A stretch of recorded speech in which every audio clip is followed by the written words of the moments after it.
Mas Denny, selamat bergabung malam ini. Thank you for your time. Di antara kesibukan-kesibukan di EY, namanya judulnya keren banget ya. Lebih tepatnya mungkin ngeri banget. Partner Integrity Services. Ya. Lah ya apa? Forensic and Integrity Services. Forensic and Integrity Services. Lah ya apa itu namanya, Mas? Kok ngeri banget gitu? Ya, memang didesain untuk seperti itu namanya.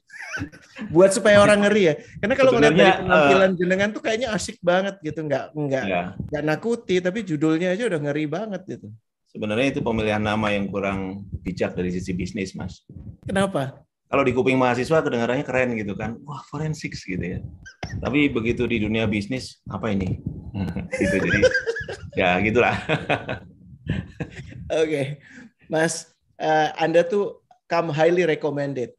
Yang pertama menyampaikan, hey Rene, dan ini kalau orang udah minta, dia gabung ke acara ini cuma pas jadi narasumber aja, selebihnya nggak pernah ikutan. Ya, dan kerjaannya itu cuma jadi kompor aja, namanya Sudirman Said kalau teman-teman tahu ya. Dia cuma bilang, hey Rene, itu undang si Denny itu. Gimana? Undang-undang, ajak ngomong gitu. Jadi saya langsung menjalankan tugas mengundang Mas Denny tentunya. Tapi pas saya kemudian menyusun undangan ini, yang kawan-kawan juga sudah baca, Pak Dwi juga bilang, wah ini jago sketsa ini sama jago main gitar. Terus aku jadi bingung. Ini sebenarnya apa profesi dia ya? So, sebelum kita masuk ke perkara pelik, tell me about you. Apa yang kemudian hidup ini, kalau diibaratkan kayak sungai yang mengantarkan Anda ke titik ini apa ya, Mas Denny? Iya, makasih Mas Reni sudah mengundang di klub yang nggak terlalu jelas katanya. Betul. Tapi tadi begitu masuk memang terbukti ya nggak terlalu jelas. Ini KGJ, kelompok nggak jelas Mas emang ini. Ya sebelumnya mungkin ya pertanyaan itu sebenarnya juga nggak pernah bisa dijawab gitu ya. Saya juga tahu-tahu menemukan diri saya nyemplung di dunia yang tadinya nggak pernah terpikir gitu ya. Kalau dibilang suka seni gitu ya, mungkin ya hobi saya menggambar gitu. Pelarian saya itu menggambar. Jadi sampai setua ini pun teman-teman saya masih sering bilang kamu tuh nyasar katanya. Kamu tuh nyasar. Saya bilang kalau kamu ngomongnya 20 tahun yang lalu masih oke gitu. Kalau ngomongnya sekarang nggak ada gunanya gitu. Kalau sekarang bukan nyasar ya Mas, sudah completely tersesat itu namanya bisa. Completely tersesat. Tapi ya itu hobi Mas. Itu hobi. Profesi saya adalah seorang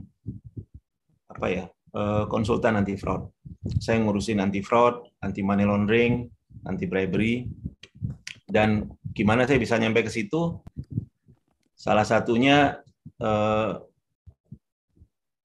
ya sebenarnya Pak Dirman itu dulu ketemu saya di awal-awal karir saya gitu ceritanya. Jadi saya dulu cita-citanya pengen jadi consultant management. Karena dia yang ngomporin saya untuk menjadi manajemen consultant. Kemudian sempat kerja dengan beliau beberapa tahun.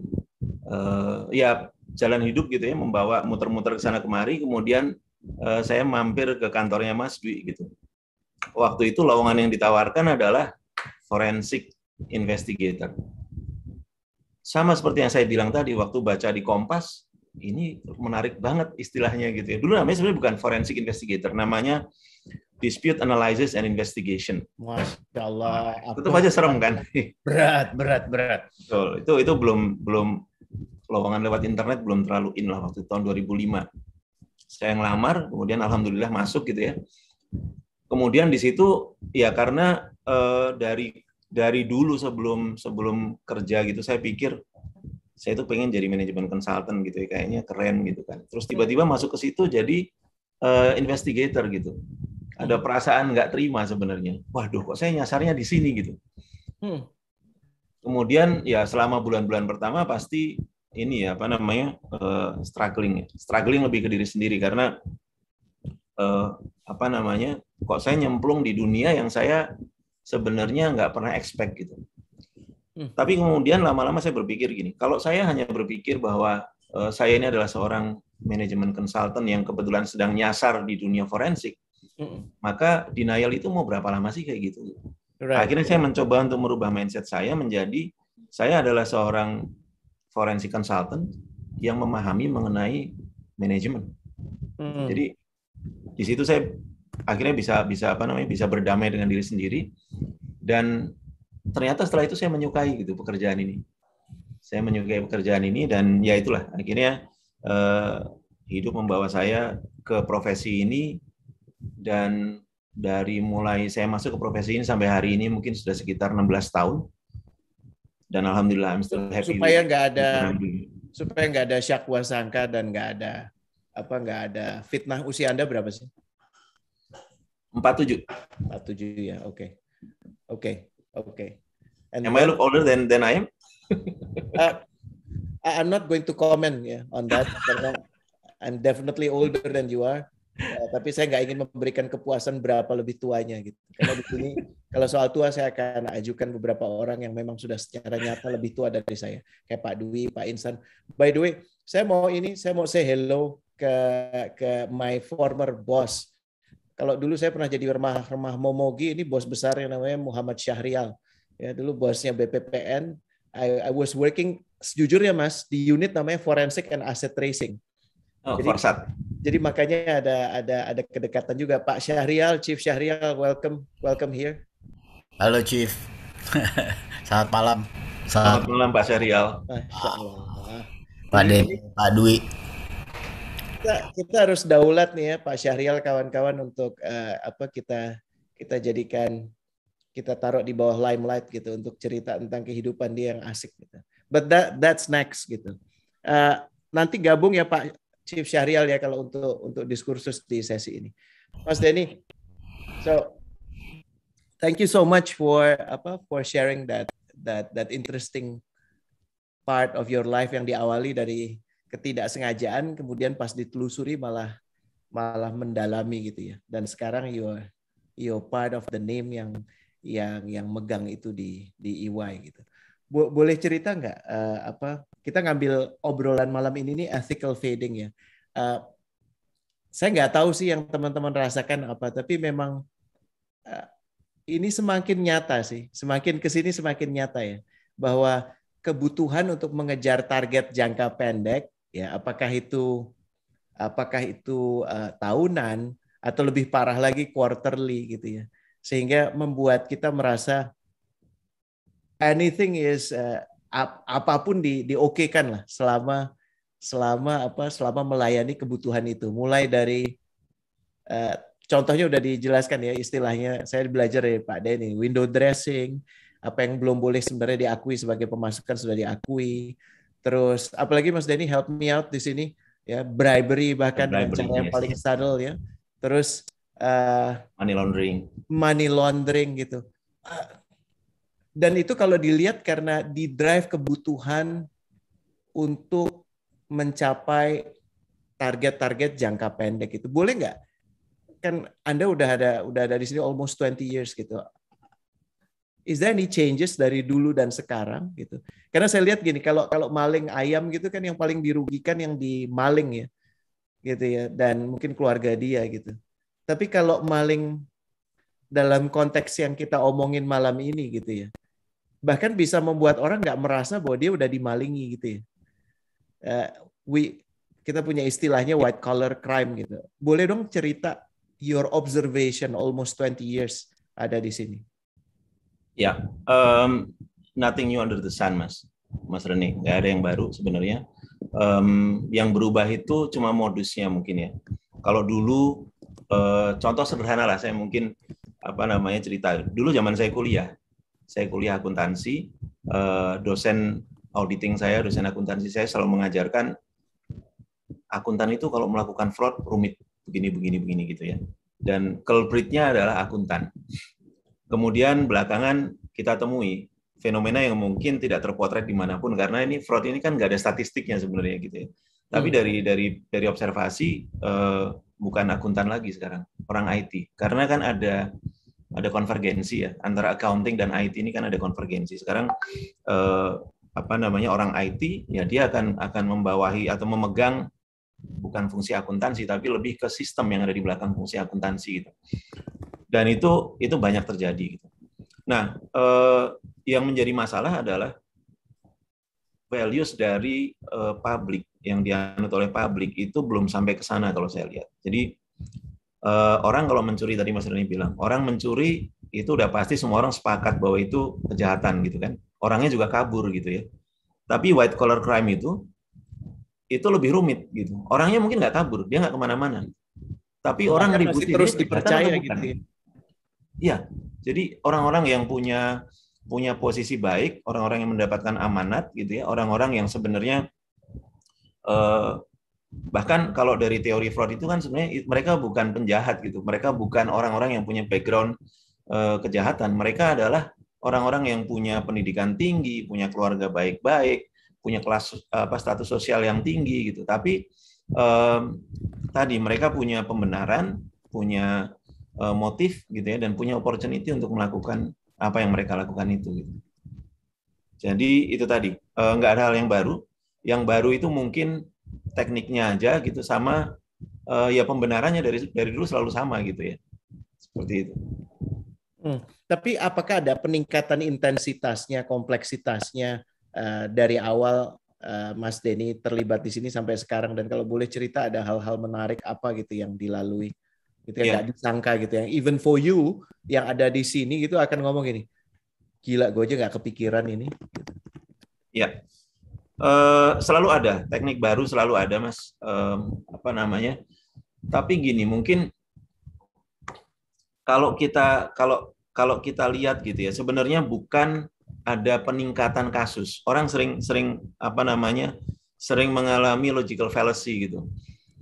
Jadi contoh begini ya, zaman dulu sebelum reformasi gitu kan, orang hidup kita kayak tenang gitu kan, terus tiba-tiba reformasi kemudian ada KPK gitu. Ada KPK, habis itu orang bilang, tuh kan habis dibikin KPK malah korupsi naik gitu, banyak penangkapan. Karena dulu nggak ketahuan aja kali ya. Karena dulu nggak ketahuan, dan exactly itu yang banyak terjadi. Kalau kita ngomongin fraud itu selalu hidden gitu, dan orang harus tahu itu fraud itu hidden, sehingga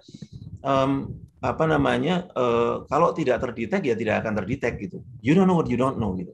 Nah, jadi kalau dibilang eskalasi, enggak sih menurut saya, dari dulu sama gitu ya. Cuma sekarang transparansi gitu mulai dikedepankan, kemudian deteksi mulai membaik gitu ya. Tapi sebenarnya sama aja. Nothing new under the sun, Mas. Well, I don't know whether I should be hopeful or concerned dengan mendengar penjelasan ini. Tapi is there a way to mitigate that? Karena saya lihat gini, ini kan bukan masalah prosedural saja yang bisa dilakukan, tapi masalah tatanan belief system, mana yang dipentingkan gitu ya, mana yang sejatinya lebih penting, antara perut saya atau perut semua orang gitu ya, antara target untuk keluarga saya atau semua keluarga gitu, antara kehidupan ini atau kehidupan kelak gitu. Dan ini kan susah ya kalau udah masuk ke ranah spiritual kayak seperti ini gitu. Yang saya perhatikan it's getting lebih biasa gitu sekarang kayaknya. Gitu, dan any comment on that, any thoughts gitu, apa yang Anda bisa lakukan gitu. Gimana sih Anda bisa senyum kayak sekarang gitu, memahami hal-hal yang saya yakin semuanya juga maksudnya gini, I think you've seen more than most of the people in this room gitu ya.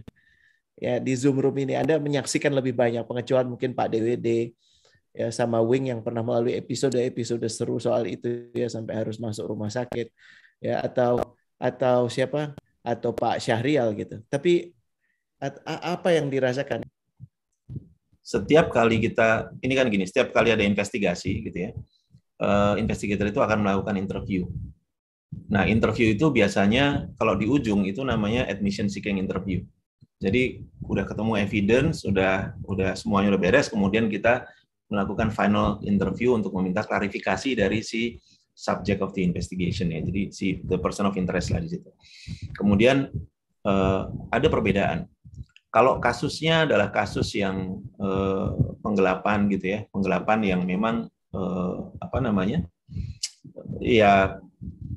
dia merugikan perusahaan gitu ya, dia mencuri uang dan sebagainya, itu orang very straightforward. Jadi dia mengakui misalnya, dan ya udah saya memang salah gitu. Yang menarik adalah setiap kali kasusnya itu misalnya berkaitan dengan laporan keuangan, misalnya window dressing yang tadi saya cerita, bribery. Itu selalu elaborate di case tertentu gitu. Oh iya. Mungkin nggak harus Garuda, tapi yang lain juga boleh. Oke. Maaf ya. Ya, saya nggak akan bisa nyebutin nama gitu ya, tapi Ada inisial juga boleh kok Mas, atau tanda pakai ini juga boleh. Enggak. ada sebenarnya Sih. ada satu case yang you know it has gone public actually. It has gone public. Kasusnya window dressing gitu ya, window dressing, dan sampai sekarang kasusnya masih di pengadilan gitu.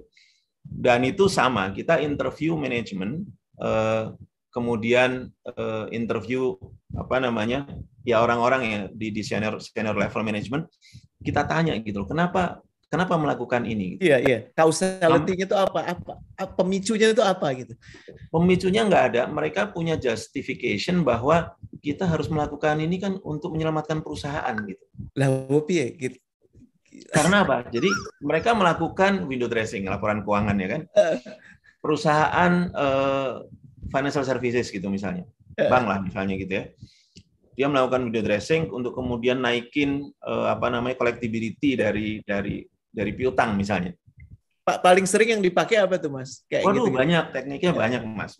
Mas DWD mungkin jauh lebih tahu dari saya itu kan. Karena kan jam terbangnya tinggi banget untuk urusan audit. Tapi saya kira beliau juga setuju gitu bahwa teknik yang dipakai banyak. Yang sama adalah justifikasinya. Jadi karena gini, kalau urusan laporan keuangan, urusan fraud yang berkaitan dengan laporan keuangan, itu pasti yang terlibat itu C-level. Udah pastilah itu. Itu C-level pasti. Dan ketika kita interview ya C-levelnya akan selalu bilang bahwa kita perlu lakukan ini untuk menyelamatkan perusahaan gitu ya misalnya. Dan itu memang make sense ya. EY itu pernah bikin riset ya. Sudah cukup lama sebenarnya, tahun 2016 kalau saya nggak salah ingat.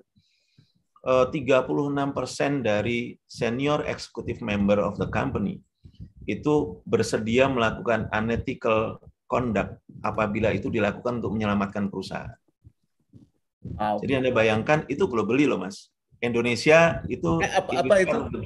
What's the name of the research? Saya coba masukin. Ya, namanya adalah Global Fraud Survey kalau saya nggak salah tahun 2016. Oke.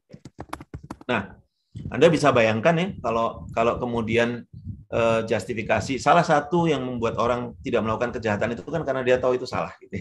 Tapi dari interview dia merasa benar ya. Dia merasa dia melakukan yang terbaik untuk perusahaan.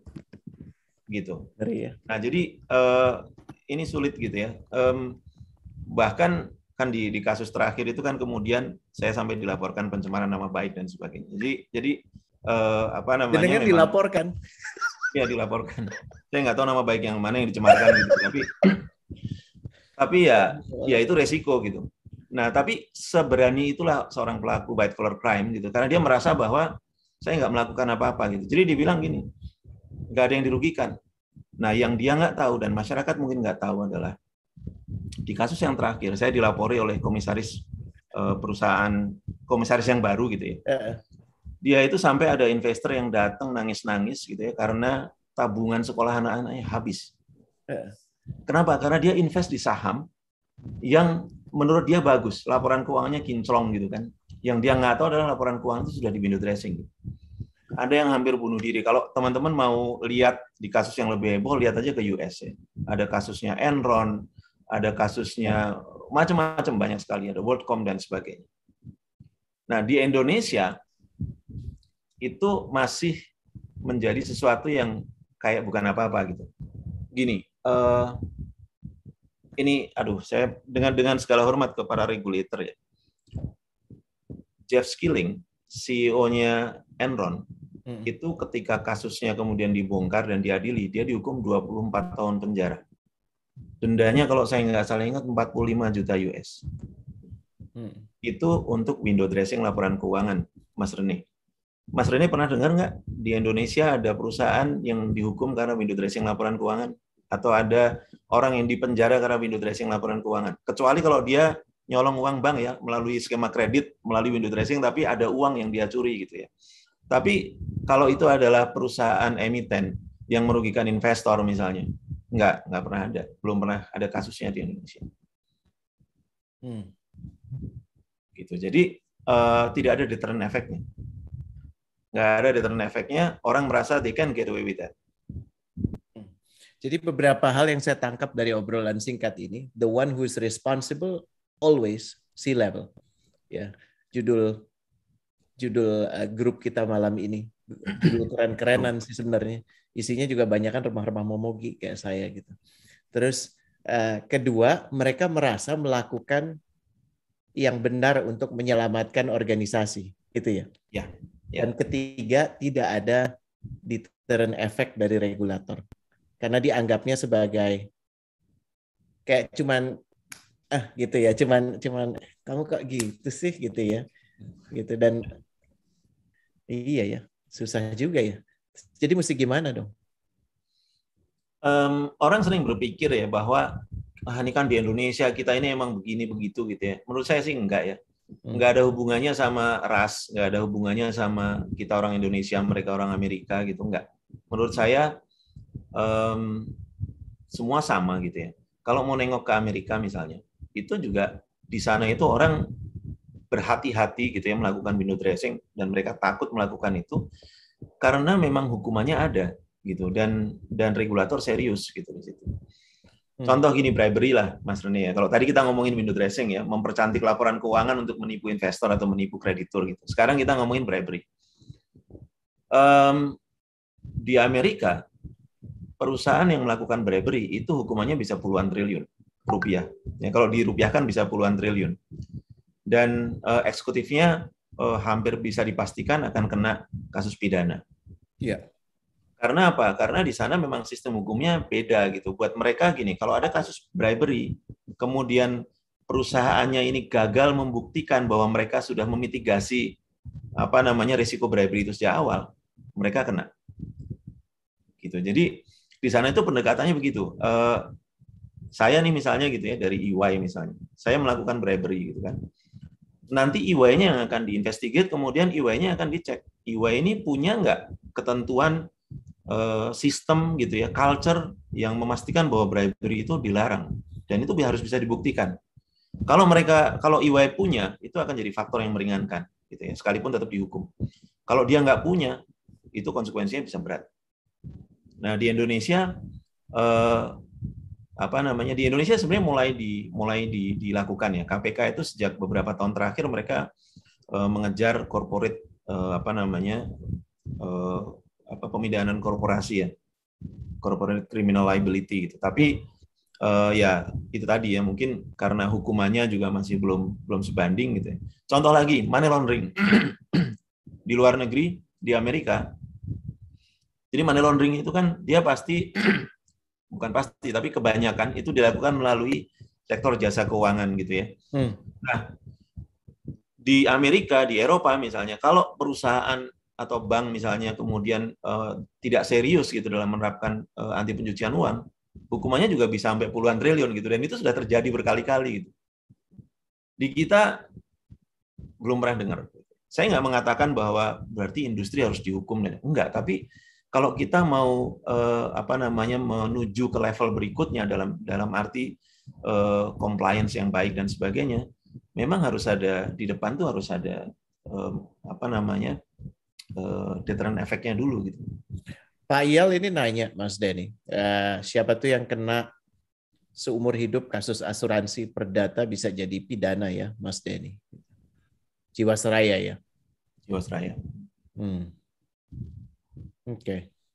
Kita udah masuk 30 menit ya kawan-kawan sesuai obrolan tadi. Please feel free to jump in sekarang untuk melanjutkan obrolan. Ada beberapa pertanyaan, salah satunya dari Indah. Indah bertanya beberapa tindakan bribery yang dianggap biasa sudah jadi kebiasaan di organisasi. Aku jadi ingat yang Pak Dwi bilang, kita harus belajar melazimkan yang benar bukan membenarkan yang lazim ya Pak Dwi ya. Itu memeable banget, bisa jadi kaos. Ya. Terus waktu ngingetin justru dimusuhin. Gimana tuh Mas Denny? Gitu. Kalau aku bilang biarin aja yang musuhin kamu kan orang ngaco, ya biarin aja dimusuhin orang ngaco gitu ya. Ini jawaban simpelku ya. Any thought Mas Denny? Iya, menurut saya ini kan selama ini kan ya politisi kan selalu bilang gini, saya bukan belain KPK ya, mereka selalu bilang bahwa itu KPK kenapa sih masih nangkepin orang terus gitu? Bukannya tugasnya itu harusnya pencegahan gitu ya. Itu lucu sih. Itu lucu sih itu. Nah, itu lucu banget. Jadi dia pikir pencegahan itu pekerjaan sehari dua hari gitu ya. Gini, Mas, saya mau nanya ke Mas Rene, pernah nggak misalnya datang ke pengajian gitu ya, atau Jumatan gitu, kemudian khotibnya atau ustadznya itu ngomongin bahwa suap itu haram gitu ya, dan benar-benar ngomonginnya kayak ngomongin bahwa babi itu haram gitu. Atau teman-teman yang Kristen, Katolik pergi ke gereja dan kemudian misalnya dengar khotbah itu seperti itu gitu ya. Saya selalu membayangkan gini, kalau kita bisa bikin orang itu very religious, kenapa kita nggak bisa bikin orang itu punya conscience mengenai bribery misalnya? Dan saya kadang-kadang kaget gitu ya. I've been in this path too long gitu ya. Dan karena jadi sense saya terbentuk gitu kan, bahwa misalnya gitu ya, kalau kita punya saudara jadi pejabat, ya udah deh, jangan deket-deket lah gitu, urusan pengadaan atau apa ya, ada namanya conflict of interest dan sebagainya. Tapi it is very surprising bahwa di masyarakat kita itu belum terbentuk pemikiran kayak gitu. Jadi ketidakpantasan bahwa kalau misalnya kita punya saudara pejabat itu malah kita boleh membebani ya, kita bisa jadi malah kok lo nggak merhatiin gue, lo kan sekarang pejabat gitu ya. Atau the other excuse yang sering saya dengar adalah ini bukan bribery, ini hadiah gitu. Cuman yang jadi pertanyaan kan, kalau lo nggak jabat lo dapat hadiah itu nggak gitu? Itu ya. Iya, kalau teori dari fraud itu ada tiga penyebab kenapa orang melakukan fraud. Yang pertama motivasi. Dia punya motif karena kan nilainya gede kan, dia terima bribe itu kan, siapa yang nggak suka terima duit gitu ya. Kemudian yang kedua itu ada opportunity. Opportunity itu artinya ya mungkin karena memang peluangnya ada, kontrolnya buruk misalnya kan, perusahaannya culture-nya buruk juga bisa. Dan yang ketiga nih yang unik nih, justifikasi gitu. Jadi orang baik-baik itu katanya kalau melakukan fraud dia membutuhkan justifikasi. Nah jadi white collar crime tadi kan udah jadi contoh kan, orang melakukan window dressing laporan keuangan gitu, mempercantik laporan keuangan. Dia sebenarnya melakukan pidana kalau dipikir-pikir. In any jurisdiction itu sebenarnya harusnya pidana, gitu ya, karena merugikan investor gitu. Tapi kan dia punya justifikasi bahwa, saya ini punya perusahaan yang harus saya lindungi. Itu tuh lihat karyawannya banyak banget. Pernah lo ada seorang direktur yang ngomong ke saya bahwa, Mas, saya ini kan dititipin karyawan sebanyak ini katanya. Belum lagi keluarganya mereka gitu. Bawa keluarga lagi kan. Jadi justifikasi selalu ada di mana-mana. Bribery juga begitu gitu. Pelik. Aku mau lempar bola dulu ke Pak Dwi mungkin ya, you've gone through a lot gitu kalau soal yang short yang clear cut gitu antara hitam putih udah lebih nyata. Saya justru ingin ngobrol hal yang lebih fundamental lagi, itu bahwa bisa jadi yang dibentuk sekarang adalah budaya ekosistem yang saya tulis di undangan kita malam ini tuh ethical fading. Ada ethical lapses ya Mas Denny ya. Kadang-kadang karena nggak tahu maka dia melakukan. Tapi ada yang kemudian jadi pembenaran itu tadi, dan akhirnya semakin bergeser dan semakin bergeser. Yang penting melindungi perusahaan. Yang penting untung, karena kalau untung tantiemku gede gitu kan. Hal-hal yang kayak gini gitu. Buat yang sudah di C-level tentunya ini dan yang beraspirasi jadi C-level. Apakah mungkin ada, saya nyebutnya apa ya?